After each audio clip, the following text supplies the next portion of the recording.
Bueno, vamos a iniciar en honor al tiempo.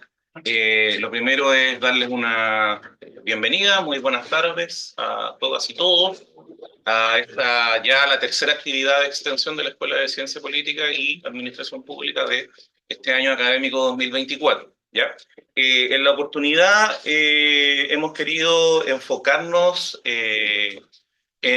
a puertas, digamos, de la elección municipal, en realizar una mirada respecto del municipio que, por una parte, permita observar su génesis histórica, ¿no? El cómo se sustenta su institucionalidad, pero también de cara al futuro, sobre todo desde la perspectiva de los desafíos inminentes que el municipio enfrenta, no solo, digamos, como institución, sino que también en la coyuntura, en el contexto actual. ¿Ya? Para estos efectos, los dos invitados que tenemos en esta oportunidad nos van a brindar esa mirada. En primer lugar, contamos con don Óscar Riquelme Gálvez, quien va a abordar el tema municipal desde la perspectiva de la historia. Él, de hecho, es licenciado en historia, es magíster en historia, y su línea de investigación justamente ha ido en dirección de la historia del municipio, ¿no? Y es quien nos va a hablar en primer lugar. Y luego tenemos a Christopher Ferreira, de la Asociación de Municipios por la Seguridad Ciudadana. Comunitaria, perdón. Y más vinculado, en este caso, con la ciencia política, ¿ya? Pero sobre todo con mucha experiencia práctica en gestión, y por ende con una mirada teórica, pero también práctica, sí, también aterrizada, sí, sobre todo, insisto, en la contingencia, pensando en la seguridad como un desafío de los municipales, sí, ¿no? Y es quien nos va a acompañar en segundo lugar. Por lo tanto, la idea es que tengamos espacio también para conversar. Los muchachos seguramente van a tener comentarios, preguntas. Por lo tanto, les pediría 15, 18 minutitos de presentación a cada uno, siguiendo la secuencia que yo les he comentado. Yo voy a tener la desagradable misión de avisarles cuando falten 3 minutos. Voy a hacer un gesto notoriamente indicando aquello, para que dispongamos también de ese tiempo, insisto, para el diálogo y para la conversación. Dos recordatorios para ustedes. Primero, Carla va a compartirles un código QR para que puedan completar la encuesta de satisfacción de esta actividad. Y sabemos que tenemos las clases del segundo bloque contempladas para su realización con normalidad. Bien, dicho eso, partimos con Óscar entonces. Ya, muchas gracias. Bueno, un placer estar acá. También agradezco a la universidad la invitación. Me siento bastante honrado por ello. Y, medio, ¿no? Sí, bueno, lo que voy a presentar acá es una hebra de mi tesis doctoral de la Universidad de Chile, que ya fue entregada, así que estoy esperando que me llamen a defender. Soy historiador urbano, me dedico a investigar lo que es la planificación urbana desde aspectos institucionales y económicos. Por ende, la trayectoria del municipio que yo les voy a entregar acá es una mirada muy institucional y por encima de todo, la trayectoria que yo les voy a traer es contemporánea. Pero es es un estudio contemporáneo desde el largo plazo. A mi parecer, hay tres elementos, tres rasgos que le otorgan una definición actual al municipio y son reformas administrativas que se han venido dando desde 1891. Entonces, eso es lo que les voy a comentar acá más o menos. Que me indica si te parece y yo voy cambiando la lámina. Sí. Bueno, el municipio es una de las instituciones en realidad más antiguas que tenemos en nuestro territorio.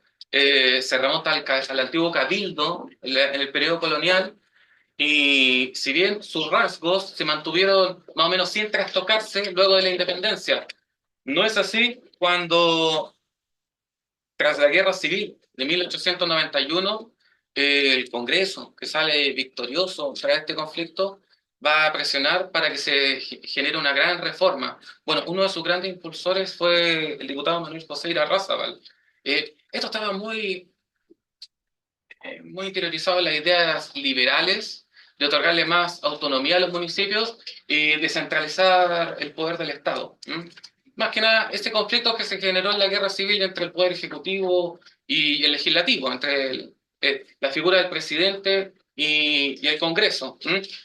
La discusión a la reforma municipal venía discutiéndose desde hace varios años, pero la guerra civil sin duda otorgó una oportunidad para ello y claro, la victoria del Congreso implicó que el 21 de diciembre de 1891 se genere la gran ley de comuna autónoma, es decir, el municipio por primera vez adquiere una gran reforma administrativa. ¿Qué va a implicar esto? Bueno, hay varios retos.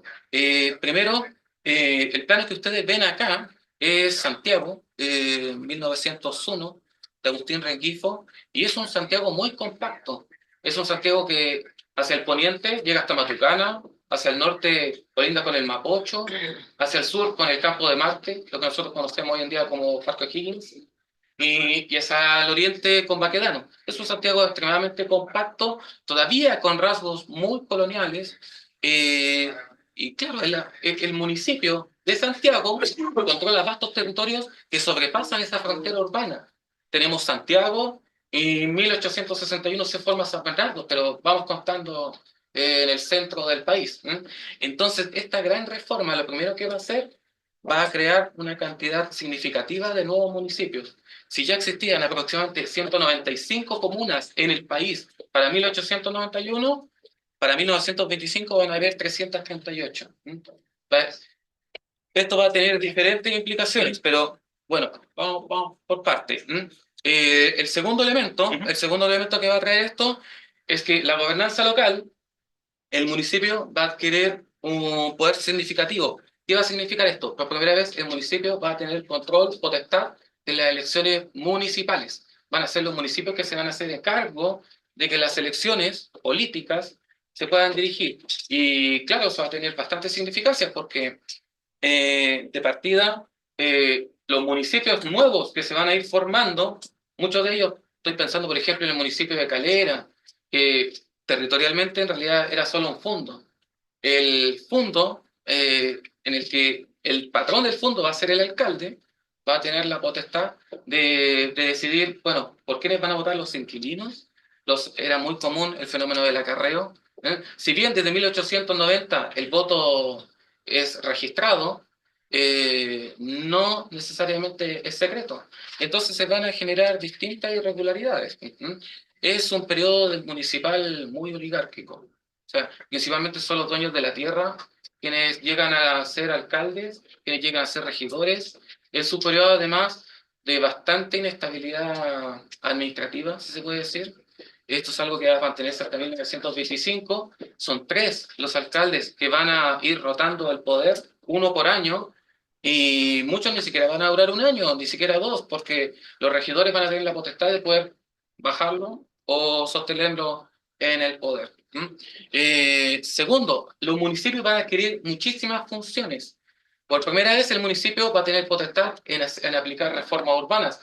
Los municipios se van a hacer cargo de los aseos, surgen los departamentos de aseo y ornato, se pueden hacer cargo de la creación de caminos, el alcantarillado, todo lo que es servicio de higiene, vivienda y otras funciones más. Claro, va a surgir un grave problema de que los municipios, a pesar de su gran amplitud, no van a tener capacidad presupuestaria.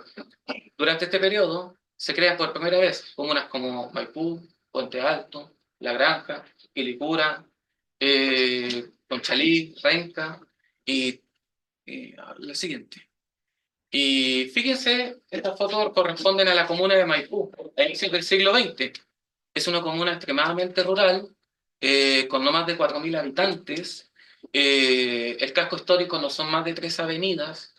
Y el gran problema es que, claro, como son municipios que surgen de la noche a la mañana, no tienen presupuesto.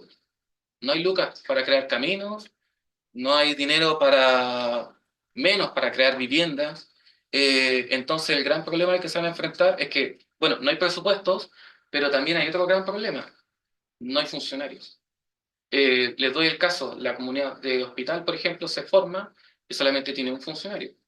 bueno, era necesario solamente tener un tesorero y un funcionario y ya con eso se forma un municipio. Eh, la ciudad de Rancagua, por ejemplo, la municipalidad de Rancagua, a inicio del siglo XX solamente tiene 9 funcionarios. La Granja, por ejemplo, tiene solo 3 funcionarios y esto es particular porque no son funcionarios de carrera, son policías comunales. O sea, son los policías los que se tienen que hacer cargo de cumplir funciones administrativas, solamente 3. Y cuando le hablo de comunas, imagínense comunas que son mucho más amplias. Cuando le hablo de Maipú, también estoy hablando de Cerrillos, de San José de Chuchunco, que es un tercio de Estación Central. Cuando le hablo de La Granja, también estoy hablando de San Ramón, La Pintana. Entonces, territorialmente también se tienen que hacer cargo de espacios mucho más amplios. Entonces esto va a significar que la primera etapa de la reforma administrativa del municipio va a tener bastantes complicaciones y sumado a los grados de corrupción que se van a generar durante este periodo que van a hacer fracasar la ley. Además, bueno, hay un gran problema que es gigantesco. El país, sin duda, comienza a modernizarse. Luego de la Guerra del Pacífico, el país experimenta un ciclo de crecimiento económico volátil que va a implicar que la concentración de la riqueza se centraliza en Santiago. Y claro, a medida que el sector salitrero comienza a entrar en crisis, las salitreras van a entrar en crisis y los obreros se van a empezar a venir a Santiago. También a partir de la década de los años 20 comienza un estancamiento productivo del agro. Entonces los fondos van a empezar a entrar en un periodo de crisis económica y los obreros del agro se van a tener que empezar a venir a Santiago y se va a comenzar a generar un proceso de migración campo-ciudad. Lo que ustedes ven acá son formaciones de campamentos, poblaciones callampas que se comienzan a desarrollar en la subdelegación de Pedro Aguirre Cerda, en Barrancas, en Conchalí, Renca, en San Miguel. Entonces, claro, eso va a generar una presión presupuestaria al municipio. Si los municipios no tenían cómo hacerse cargo de la población local, menos de la nueva población que está llegando. Entonces, a partir de los años 20 se comienza a generar una segunda reforma administrativa, pero que esta va a ser impulsada por el Estado. El Estado va a cambiar la configuración del municipio y bueno, además es un periodo de mucha pujanza por grandes reformas. Arturo Alessandri, Carlos Ibáñez del Campo van a liderar grandes reformas administrativas, institucionales, tanto al aparato del Estado como al mismo aparato municipal. Además, ya no es solamente la gente propietaria de la tierra quien va a hacerse cargo del poder, también hay sectores mesocráticos, abogados, profesores, hay un nuevo tipo de funcionario, una nueva clase media que comienza a surgir y van a ser ellos los que van a empezar a impulsar y acrecentar este Estado. La municipalidad va a cambiar su fisonomía oligárquica y va a comenzar un nuevo ciclo que se caracteriza por la etapa mesocrática. Y esto lo va a inaugurar, sin duda alguna, la Constitución de 1925. La Constitución del 25 va a cerrar esta etapa oligárquica del municipio y va a dar inicio a una nueva etapa mucho más mesocrática. Ahora, esta etapa va a significar que el municipio va a entrar a competir con el Estado. Aquí se vienen grandes reformas. Por ejemplo, ya no es el Ejecutivo quien tiene la potestad de crear los municipios, es el Legislativo. Ya no se van a crear municipios así de manera desordenada. De hecho, va a estancarse la creación de nuevos municipios durante varias décadas para evitar el ahogamiento presupuestario de estos. Por otro lado, la mayoría de los servicios municipales van a ser centralizados por el Estado. El Estado va a comenzar a hacerse cargo de los servicios de transporte, de alcantarillado, de alumbrado público, se va a comenzar a hacer cargo del problema habitacional y el municipio se va a ver reducido, extirpado sus funciones y bueno, la prensa va a llamar a este periodo el ciclo del municipio como una empresa de barrido. Lo único que no va a ser tocado va a ser el aseo y ornato, nada más. Entonces, claro, el municipio, además, ahora, a partir de este momento, queda a cargo de un solo alcalde. Ya no son 3. La rotación fue muy mala idea. Le impidió generar políticas que funcionen a largo plazo y ahora, claro, funciona un alcalde con una gama de regidores, dependiendo del tamaño del municipio, lo que le va a dar mayor capacidad de estabilidad. Vamos con el otro. Sin duda alguna, los municipios van a tener que empezar a competir con las funciones del Estado, pero también van a aprovechar este momento de proactividad. Este es un ciclo desarrollista donde el Estado se va a hacer cargo de grandes políticas sociales, y lo que ustedes ven acá es el primer Plan Regulador Intercomunal de Santiago, de 1960. Es bastante reciente. O sea, por primera vez el Estado se preocupa de ordenar la ciudad de Santiago. La ciudad de Santiago, por la migración campo-ciudad, se está desordenando bastante. Se estaba llenando de campamentos y ya era hora de ordenar la metrópolis. Y este plan regulador intercomunal, bueno, lo que viene de alguna manera es focalizar el ordenamiento, pero tiene un problema. Bueno, el plan regulador intercomunal puede establecer parques industriales, áreas verdes, el siguiente. Pero en realidad son los municipios los que tienen la potestad de poder delimitar las líneas urbanas y la densificación. Esto es muy relevante. Como ustedes ven acá, este es el plan regulador comunal, el primer plan regulador comunal de Maipú de 1965. Es uno de los planes reguladores más pioneros porque define de alguna manera qué espacios van a desarrollarse casas, qué espacios pueden densificarse con edificación, qué espacios pueden ser áreas verdes. Hay tipos de suelos que se definen, hay 7 tipos de suelos que ustedes ven acá. Son suelos que pueden pasar del agro a lo residencial a lo industrial, áreas verdes, área comunitaria o comercial. Esa potestad la tiene el municipio. Y este es un periodo sin duda donde el municipio igualmente, a pesar de que compite en sus funciones con el Estado, es bastante proactivo. El caso de Maipú, Santiago, La Reina son los más ejemplares. También hay otras funciones que entran en juego, que es el agua, los servicios de agua potable. Maipú, Santiago, Las Condes poseen empresas de agua potable. El caso de Maipú es ejemplar, porque desde 1950 viene funcionando SMAPA y hasta el día de hoy se mantiene bastante vigente. Los demás espacios, bueno, quedan al servicio del Estado o de los pobladores. Todo lo que está al norte y todo lo que está al sur, lamentablemente experimentan tomas de terrenos y tienen que ser los mismos pobladores que se tienen que hacer cargo de estos servicios sanitarios. Eso va a generar una disparidad de desigualdad en torno a las periferias, que es brutal. Seguir.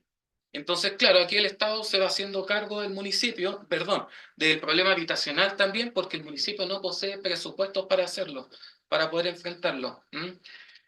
Y ya hay instancias donde como el municipio puede también acompañar estos planes, eh, distribuyendo áreas verdes, el alumbrado público, financiando, habilitando el suelo también para poder expropiar y generar estos proyectos. Y bueno, ya voy terminando con esto. Y esto es muy importante. A pesar de todo, fíjense, para 1969, este es el índice de crecimiento per cápita que tienen las 17 comunas de Santiago. Y esto es muy importante que lo vean, porque si bien Providencia, Las Condes concentran el mayor crecimiento, o sea, sector oriente, también está Santiago, el centro. El flujo de capitales se moviliza desde el sector oriente hacia el centro. Solamente una comuna de una periferia que no es sector oriente es pujante y esa es Maipú. O sea, la circulación de inversiones dentro de la metrópolis solamente se moviliza en 3 direcciones: centro, oriente y surponiente. ¿Qué pasa con las demás periferias? Quedan en el abandono. No hay inversión pública, tampoco hay inversión privada. Y ustedes lo pueden ver porque miren quiénes son las comunas que están a la cola. Barrancas, Conchalí, La Cisterna, La Granja. Y ya hay un problema porque a pesar del crecimiento per cápita que tengan las comunas, y esto Paulo Trivelli, que es un geógrafo económico, lo ha investigado muy bien.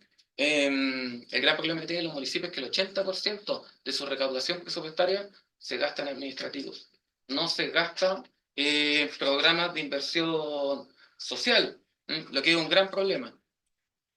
Y se da, y bueno, la última gran reforma la va a generar la dictadura. En 1981 hay una idea de acabar con el siglo desarrollista, con la participación del Estado como protagonista, y hay una idea de volver a las ideas liberales del siglo XIX. Entonces hay una neoliberalización de la alcaldía, en donde el alcalde va a adquirir una figura mucho más protagónica, los regidores ahora son concejales, eh, la municipalidad recupera amplias atribuciones que antes el Estado le había quitado. Se crean secretarías de planificación comunal, los departamentos de obras públicas, ahora son ellos los que aprueban los permisos de obras. Y claro, los municipios no necesariamente ahora se van a hacer cargo del equipamiento comunitario. Eso es la nueva ley de general de urbanismo y construcciones que confía en que el sector privado lo haga. El problema es que el sector privado no lo hace. Por eso se generan estas disparidades de urbanización. Tienen una urbanización del ciclo desarrollista, hace la imagen que está arriba, y abajo una urbanización del ciclo de los 80. Claro, urbanización de los años 60 versus la de los 80. Hay harta área verde, acá no, hay marginalidad, aislamiento, dada por el Américo del Pus, esa es la población de los espejos, esa es Vía México de Maipú. Seguir. 3 minutos. Ya, perfecto. Y bueno, y esto es sumamente importante porque hay municipios que no se han preocupado de tener plan regulador comunal. Y como hay municipios que se han preocupado más que nada de que fluya la circulación de capital sin preocuparse de generar políticas de desarrollo. Fíjense que este es el Plan Regulador Comunal de Maipú del 2004 y genera una gran modificación. El color azul que ustedes ven ahí es suelo libre rasante. Pueden generarse proyectos inmobiliarios sin límite de altura, que es lo que ustedes ven acá a la izquierda. Y eso, cuando un municipio no tiene plan regulador comunal, se genera desregulación. Es lo que ustedes vieron en la Estación Central. Pero también, si el municipio no genera una fiscalización a la obra, se puede generar este tipo de irregularidades. Y eso ha sido un problema que siempre ha persistido en el municipio. No hay fiscalización, nunca hay fiscalización. Y súmele también a que no hay un funcionariado profesional. Hay que discutir ahí cómo son los coteos políticos que impiden de alguna manera la tecnificación del municipio. Y bueno, y ya quiero ir cerrando esto de la idea de cómo los bienes comunes el municipio los puede utilizar, que lamentablemente aquí en Chile ha tenido que ser bajo la plenitud del voluntarismo. Eh, y es penoso porque la fiscalización debiese ser dentro de la administración, durante la trayectoria de la administración, y no cuando los alcaldes terminan sus funciones. Y con esto quiero cerrar, por favor. Yo les mostré la tabla de crecimiento per cápita del 69. Esto es el índice socioeconómico de la metrópolis del 2019. Y por favor, esto no ha cambiado absolutamente nada. Hacia el sector oriente, el sector azul, son comunas que tienen una tasa de crecimiento per cápita muy propia de un país como Suiza. Hacia el sur oriente, perdón, hacia el sur poniente, Maipú tiene una tasa de crecimiento similar a la de países como Rumania, Bulgaria, Rusia. Pero lo que es el sur, lo que es el color rojo, por favor, el contraste es brutal. La tasa de crecimiento per cápita que tienen esas comunas es propia de países como Ruanda, Zimbabue, Kenia. Claro, son los contrastes que hay en la metrópoli. Y lo que les quiero dejar acá más que nada, y con esto cierro, por favor, no, la potestad del crecimiento con desarrollo no está en un color político. Esto es algo estructural que se debe hacer cargo, sin duda alguna. Que un alcalde de un color político llegue o que llegue otro con otra idea no va a cambiar el problema de fondo. La trayectoria indica que municipios coordinados a los planes de la gobernanza central permiten insertar mayores programas de mudanza y desarrollo de los espacios. Es muy importante la prioridad de los municipios, porque municipios que no tienen presupuesto, por ejemplo, como el Espejo, La Pintana, La Granja, tienen que cuidar su presupuesto, porque eso es garantía para financiar programas de desarrollo. Y por último, un mayor ingreso de profesionales. Hay que tecnificar. Si el Estado se tecnificó durante parte del siglo XX y se sigue tecnificando, es también importante que los municipios se encamine hacia esa ruta para fortalecer la probidad y el uso correcto de los presupuestos. Eso, muchas gracias y perdón por No, por favor, muchas gracias a ti. ¿Les parece? Dejamos las preguntas para ambos al final, así pasamos a la presentación de Christopher y las vinculamos, porque evidentemente están muy relacionadas. Así que, Christopher, por favor, voy a buscar tu presentación mientras tanto. Bueno, primero que todo, muchas gracias por venir. Gracias, Daniel, también por la invitación. Aquí, por favor.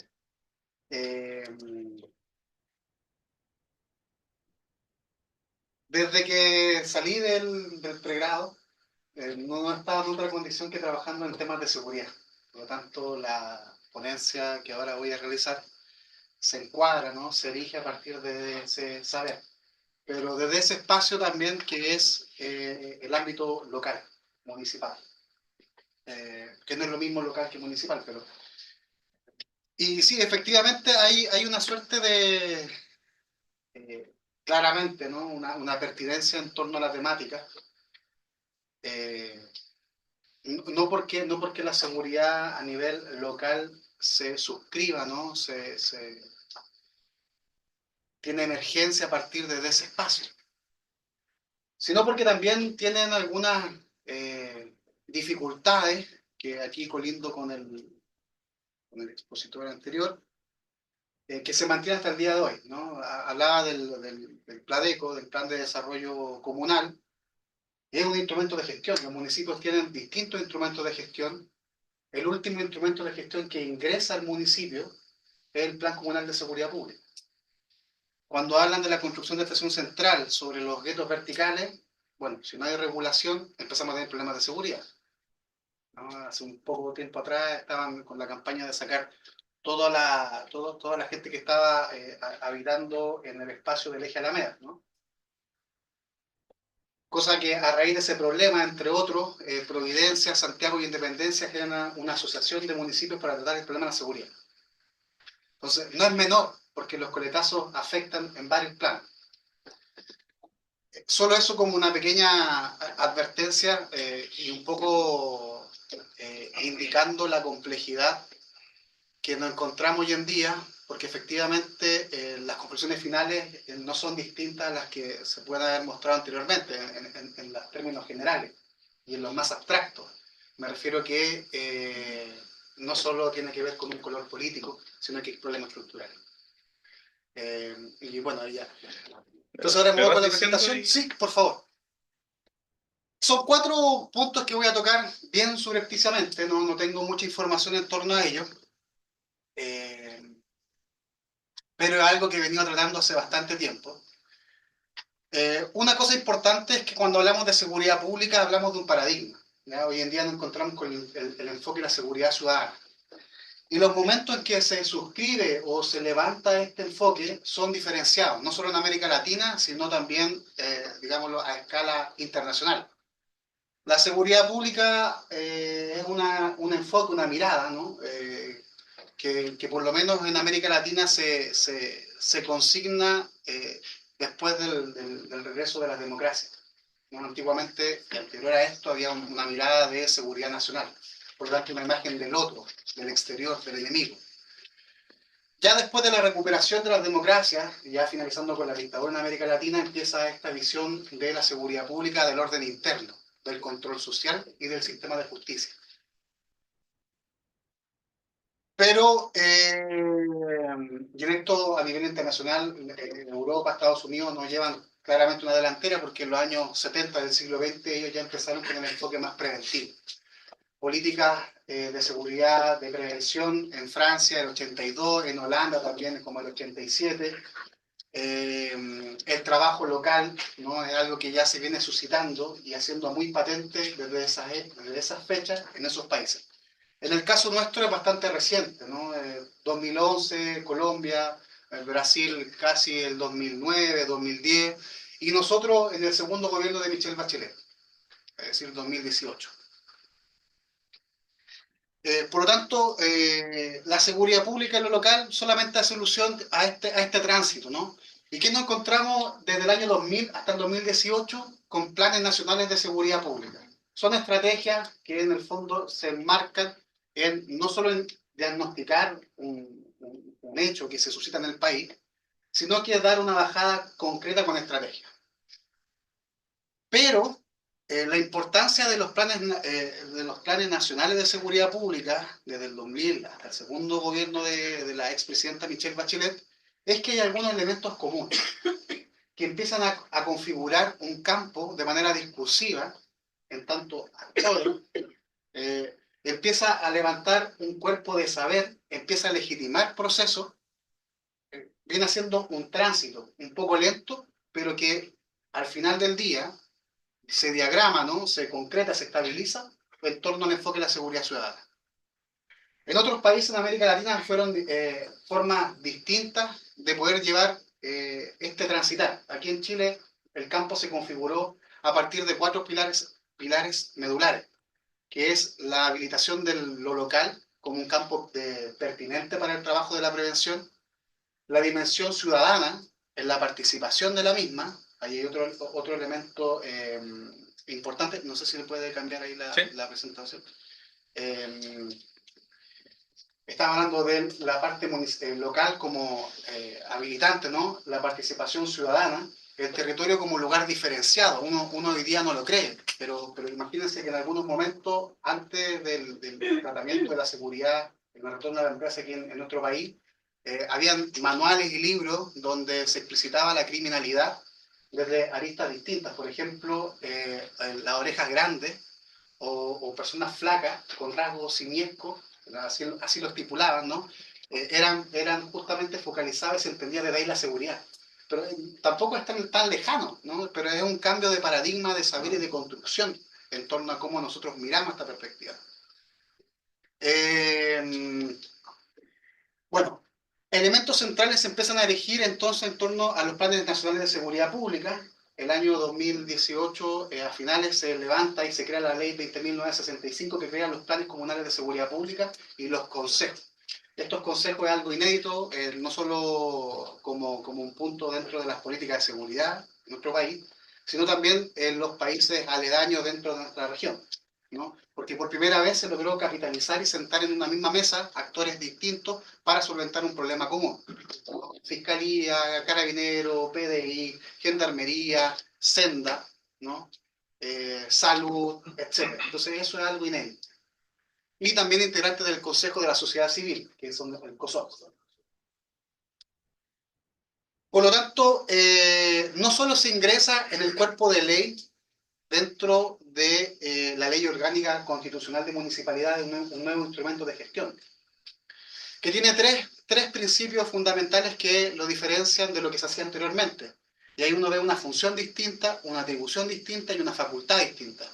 Ahí ustedes los pueden ver, pero básicamente la atribución nueva que tiene el municipio es que puede construir el Plan Comunal de Seguridad Pública, que se actualiza cada año, ¿no? Dura 4 años, pero se actualiza. Y una facultad también del municipio nueva, ¿no? Que es la capacidad de integrar asociaciones municipales, pero también trabajo público-privado. Yo actualmente estoy trabajando en una asociación de municipios para la seguridad comunitaria, que es San Joaquín, La Cisterna y Macul, que trabaja solo el tema de seguridad. En Santiago hay 3 asociaciones, que son 13, son 9 o 10 municipios, me parece, en total. Y una nueva función, que es en el fondo generar diagnóstico, evaluación, implementación de políticas de prevención de seguridad. El tratamiento de la seguridad, por lo tanto, ahora, a partir de este cambio de enfoque, no quiere decir que se haya dejado entre paréntesis, ¿no? Marginado, inhabilitado otra forma de gestión de la seguridad, porque actualmente también lo hay, ¿no? Está el gobierno regional, es lo que hace el Ministerio del Interior, pero en temas de prevención y de tratamiento de la seguridad a nivel local, el municipio es el rey, por decirlo así. Sin embargo, se le puede pasar. Bueno, ahí están los planes los planes nacionales de seguridad pública, las fechas y cuáles son los puntos nodales que se van repitiendo discursivamente, ¿no? Hay un universo a tratar y por lo tanto estos elementos se empiezan a consagrar, ya erigir un campo nuevo de acción.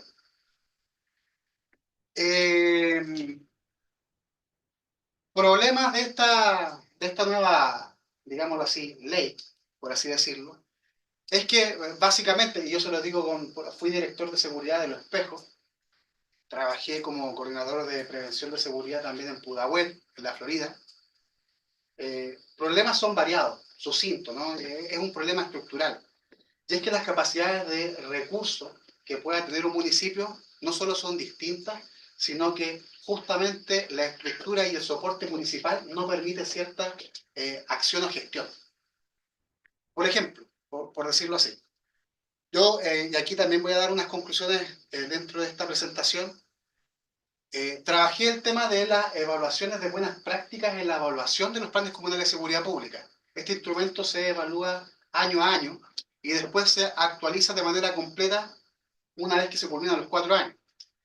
Y las buenas prácticas nos sirven justamente para poder entender si funciona o no funciona, o si la medida o la acción realizada desde el municipio tiene una preponderancia y un efecto a raíz de su propio actuar. ¿no? Yo recuerdo en algún momento cuando la DIPRES, la Dirección de Presupuesto, evaluaba las distintas áreas del Estado y consumaba en su informe anual, y esto uno lo puede ver año a año, desde el año yo creo que 2006 en adelante, cómo la evaluación de DIPRES en torno a las partidas que entregaban eran insuficientes. Pero quien entregaba las partidas era la misma DIPRES. Entonces se generaba una condición de círculo vicioso, porque en el momento de que la DIPRES evaluaba las políticas y evaluaba la entrega de recursos, y además en su propio informe decía que la institución mejor evaluada era ella misma, caía en una redundancia. Entonces, justamente, y en los municipios pasa algo similar. No hay una entidad fiscalizadora como tal, en el caso del tema de la seguridad. La entrega de recursos tiene un carácter... ¿esto va a salir en vivo? ¿Está grabando? Está saliendo en vivo. Tiene un carácter... Aquí no sale, no te preocupes. Tiene un carácter de visión política. ¿Ah? El cargo de director de seguridad es un cargo político. Es un funcionario público, sin duda, con un grado bastante elevado. También lo es. Pero la elección es a dedo por parte del edil, de la alcaldesa o del alcalde. Entonces, claramente, las cosas que se realizan no son porque sí, ¿no? Imagínense que ustedes que este año, solamente para instalarlo el gran presupuesto del gobierno regional está abocado a seguridad. El aumento de presupuesto por parte del presidente, como nunca antes, ha caído en seguridad.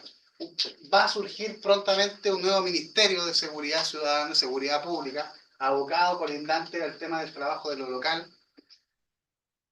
Pero cuando yo evalué las políticas desde las buenas prácticas, desde cómo se medían, si ocupaban un camino ex ante de hacer una política y ex post para poder medirla, bueno, yo analicé dentro de la región metropolitana y por eso al principio sale la región metropolitana, porque también, esto se me olvidó indicar, pero somos bastante centralistas y las políticas de seguridad, como otras muchas acciones, se focalizan en este espacio geográfico. ¿No? Y eso también genera un problema. Dentro de las 52, 53 comunas de la región metropolitana, analicé 33. Y de las 33 tuvieron una deficiencia bastante fuerte en torno a cómo se evaluaba. De hecho, dentro de la escala de Maryland, que es una forma de evaluar políticas de seguridad, casi los 30 y todo el parque estudiado, ¿no? Casi el 20 o 25% de las políticas cumplen más o menos con el punto 3 de la escala de Maryland. Si llegan al 5 es porque están bien. El resto tiene una mala evaluación. Muy pésima, muy pésima. Y yo lo he venido trabajando año tras año desde el mandato de los alcaldes que hoy en día están en periodo de elección. O sea, una vez culminando este año, yo cumplo 4 años de analizar los mismos instrumentos de planificación comunal, en temas de seguridad, en las mismas comunas para ver si hay avance o no. Y bueno, ya es una conclusión lapidaria. Pero más allá del enfoque, ¿no? De la mirada, de la perspectiva, que tiene un componente político, también técnico, otro punto de advertencia, ¿no? Como para parar la antena, es que no necesariamente los mejores trabajos que yo encontré dentro de la revisión de estos instrumentos de gestión tiene que ver con la capacidad de gestión propia, por ejemplo, de recursos humanos. Comunas como Las Condes o Providencia, que son un monstruo en términos de capacidad técnica, material, de infraestructura, profesional, son departamentos enormes, ¿no? O sea, la central de cámara de Santiago Centro es como una cuestión como la NASA, ¿no? Nosotros en Los Pejos teníamos 7 cámaras, 8 cámaras, ¿no? El Santiago Centro es una locura distinta, Providencia también, pero el equipo técnico, dentro de la dirección, dentro de su organigrama, porque, ojo también, no todo municipio tiene dirección de seguridad, no todo municipio tiene director.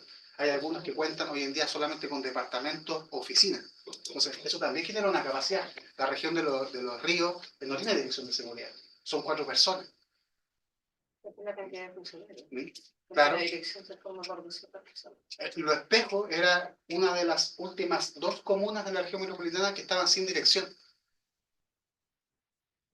Entonces, Ojo, y esta es la advertencia de parar un poco la antena, la capacidad y el volumen que tienen muchas comunas importantes como Providencia, como Las Condes, no necesariamente permiten pensar y disponer que los resultados que tienen en términos de gestión, de evaluación, son los mejores.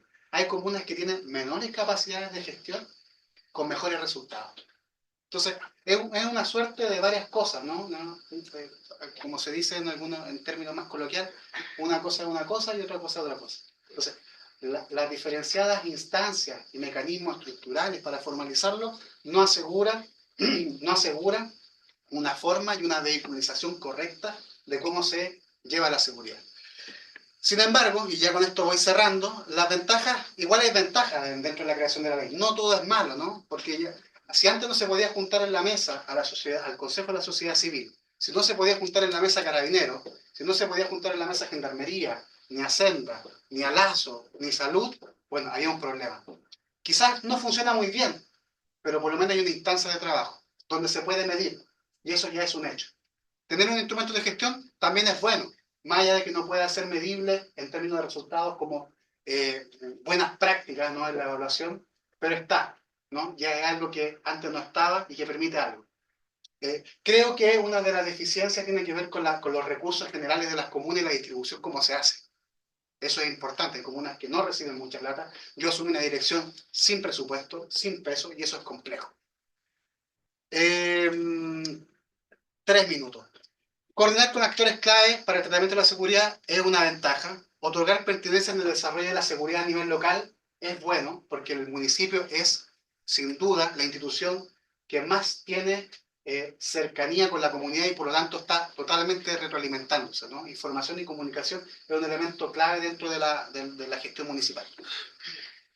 Y la posibilidad de realizar convenios entre instituciones público-privadas. Eso es algo bastante nuevo. Por ejemplo, en la asociación estamos viendo la posibilidad de trabajar con esta empresa Cerecita, pero también con instituciones distintas que nos puedan otorgar recursos para hacer instalación de cámaras.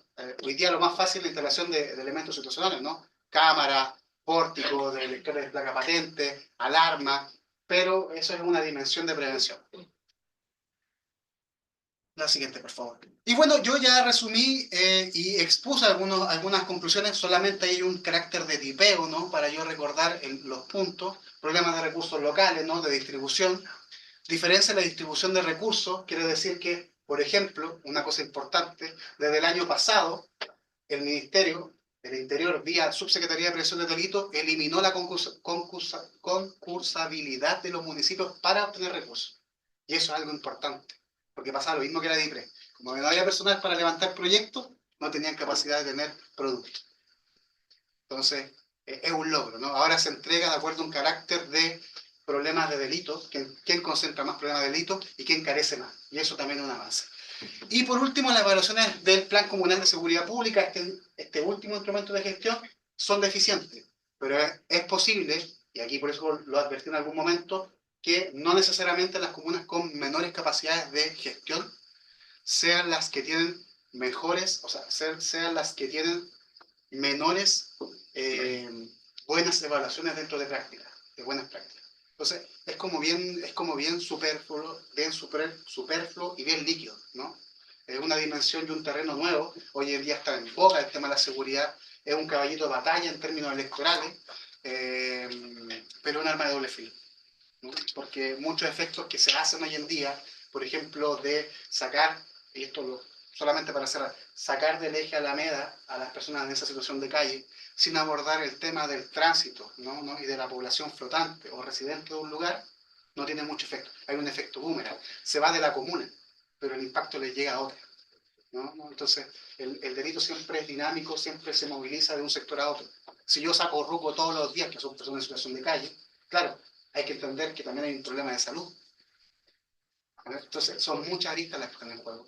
Pero los tiempos de campaña claramente tienen otras lógicas que no necesariamente se suscriben al buen funcionamiento de un funcionario público, de un cientista político, de un administrador municipal, ¿no? De un administrador público. Eh, eh, eh, Claramente a mí me tocó asumir el perfil de alguien que justamente ingresaba dentro de un grado y uno se tiene que suscribir. el mundo es distinto, entonces también está lo teórico y lo práctico, ¿no? Trabajé en el Ministerio del Interior también, trabajé en la delegación presidencial y son mecanismos distintos y tiempos distintos, intenciones distintas. Pero bueno, es un tema para largo. Y bueno, gracias por venir, gracias por escuchar y gracias por la No, invitación. por favor, muchas gracias.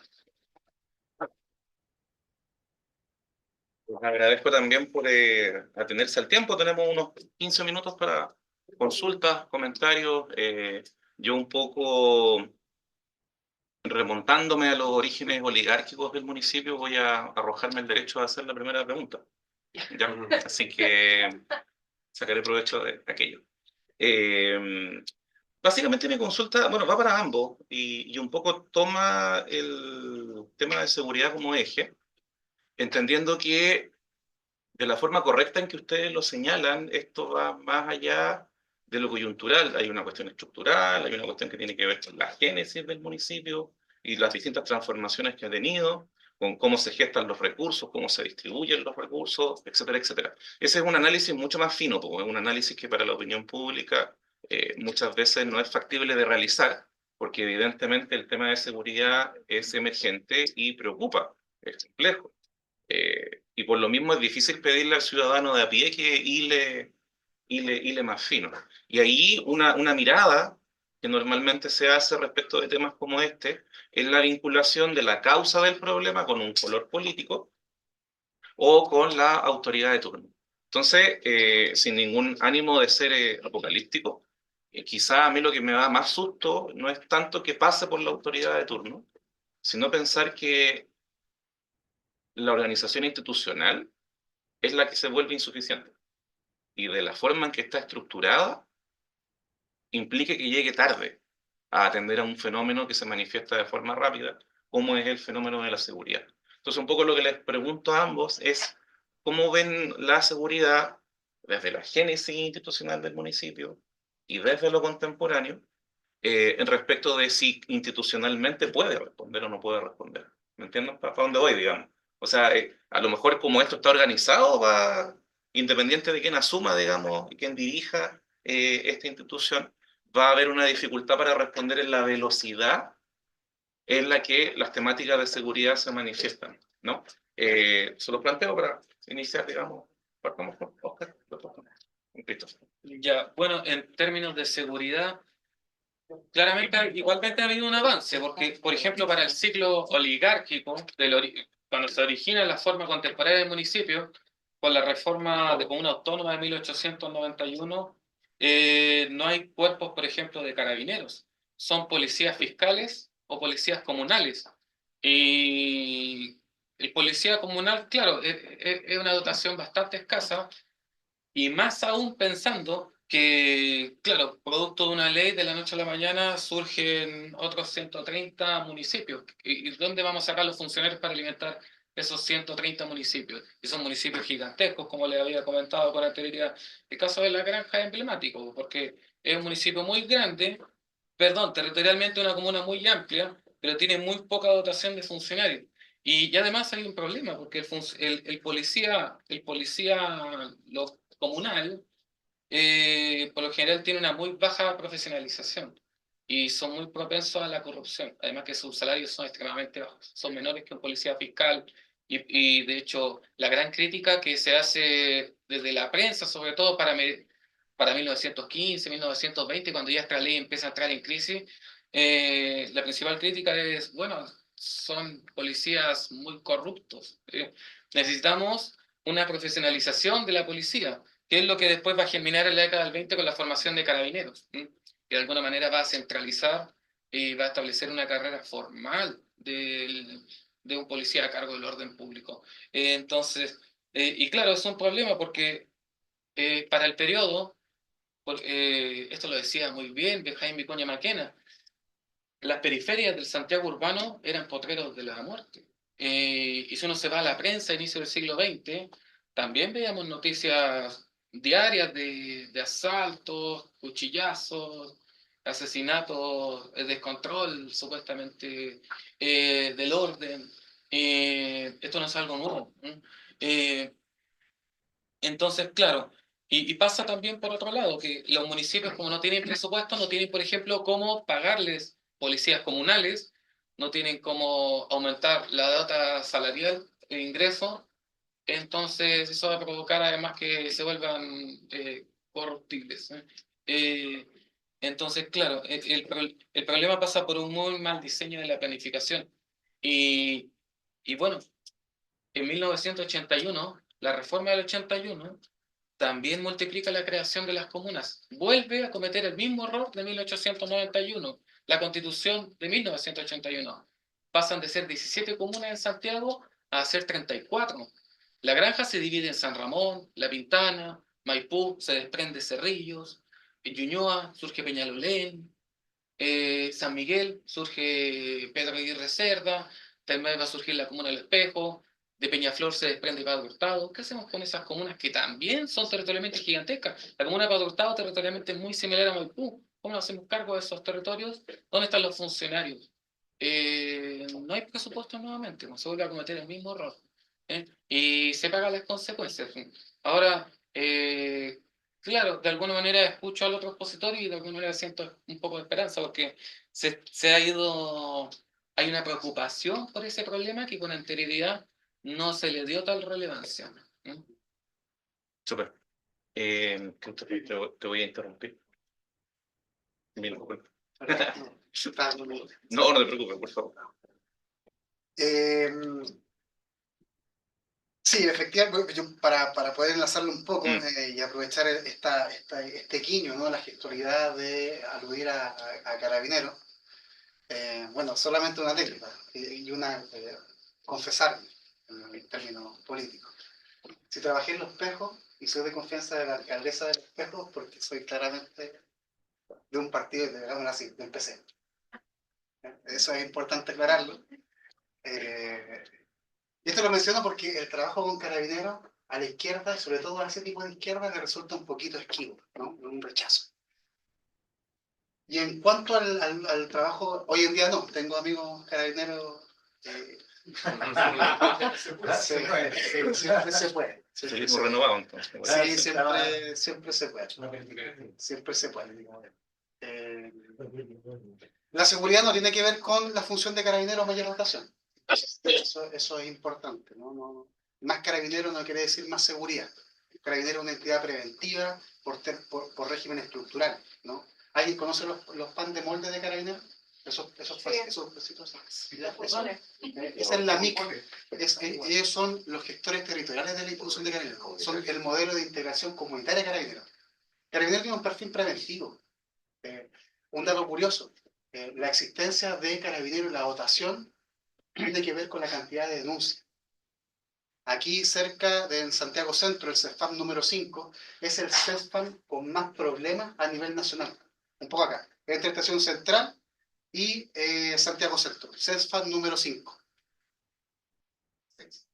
Lo tuve que visitar muchas veces. Los funcionarios tenían que trabajar cerrados. Le pusieron reja por fuera, en una verdadera cárcel. Le pegaban a los doctores, a la enfermera, le robaban los computadores, todo. Es una locura, de verdad. Pero ¿y por qué no podían llegar más carabineros? No, porque no habían denuncias. Creo que el problema, y aquí creo responder un poco lo que decía Daniel en torno a su pregunta, ¿no? De acuerdo a lo que yo más o menos recuerdo de ella. La respuesta es sí y no, ¿no? Porque hay desafíos estructurales, sí los hay, pero también hay una dimensión que sí depende de un perfil político. No debería ser así, claramente, porque el mirar para un lado es no mirar para otro, ¿no? Los recursos no son infinitos y claramente las prioridades tienen que ser abocadas, pero bueno, ¿quién elige esa prioridad? Por lo tanto, el desafío de construir un espacio nuevo tiene que ver con relucir y decir, hay algo nuevo, ¿no? Hay algo necesario. Que exista un plan y instrumentos de gestión es bueno. Que hayan otros problemas estructurales en torno a cómo se diagrama el espacio geográfico, bueno, es una cosa. El uso de suelo y cómo se entiende el uso de suelo en las políticas que en algún momento hizo la dictadura en torno a un valor económico, bueno, es una forma de entender el espacio, ¿no? La seguridad también. Por lo tanto, es un sí y un no, ¿no? Es como a veces la suerte de funcionario municipal corre con esta mirada, ¿no? Se inserta dentro de una política mucho más grande que él. Si es colindante la persona que entrega recursos en torno a su mirar político, bueno, serán buenas políticas quizás. Si no, pero depende mucho. Pero hay un elemento de sí, que es positivo que existan estas cosas, porque antes no existían. No es lo mismo, no da lo mismo que gobierne, claramente. Tampoco no da lo mismo que exista o no exista. Porque uno sí puede hacer algo. Si un funcionario, un administrador municipal puede hacer algo en ese espacio, ¿no? También depende del perfil de la persona. Y eso es una cuestión que no en todos lados se entrega, y porque uno se inserta en un mundo, académicamente se le dice algo, pero bueno, uno se va consumiendo, ¿no? Como el libro El consumo me consume, bueno, el trabajo municipal, el trabajo institucional me va consumiendo igual. Pero eso no quiere decir y no quita que hay posibilidades de cambio y de mejora, ¿no? O sea, aquí nadie puede decir que, por ejemplo, que hayan quitado la me pasó lo mismo, concursabilidad de los fondos municipales, de los municipios para obtener recursos, es bueno, ¿no? Antes no estaba. Y dependíamos de quién estuviera como Vergara, ¿no? Hoy en día. Entonces, es bueno. Bueno, de Monsalve no puedo decir nada al respecto porque ya está en boga. Muy Compleja, reciente. una situación compleja. Les pido por favor un aplauso para nuestros dos expositores. La verdad es que esto renueva, creo yo, la necesidad, la vigencia, la pertinencia de una lectura que mire, digamos, el subtexto de lo que está acá de fondo. No es solo, digamos, lo que nosotros podemos ver principalmente a través de los medios de comunicación. Y conectando un poco con esta mirada hacia el futuro, un futuro tecnológico que tiene dos aristas, solamente informarles que nuestra última actividad se va a realizar el miércoles 6 de noviembre y vamos a abordar neuroderechos como política pública. Con eso vamos a cerrar el año en cuanto a las actividades de extensión. Así que les haré llegar con anticipación el afiche con el invitado que tenemos en esa materia.